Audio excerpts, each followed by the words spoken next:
How to log in into your Khan Academy account. Hello guys, this is Atticus and welcome back to another tutorial video. In today's video, I'll teach you guys how you can log in into your Khan Academy account. Now, before we start, if you guys are new to our channel, head down below and hit the subscribe button so you don't miss out on our future videos. Now let us begin.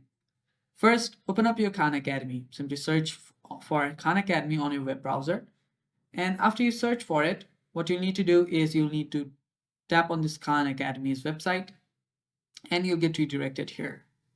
Now you can accept the cookies, and after you do that, on the top you should see different options such as login, sign up, and many more. What you'll need to do to log in is tap on login. If you don't have an account, tap on sign up to create the account. Now, since we already have the account, let's tap on login, and after you tap on login, you'll get different options. If you want to log in using your Google account, that's available too. You can continue with Clever or Facebook or with your Apple account too.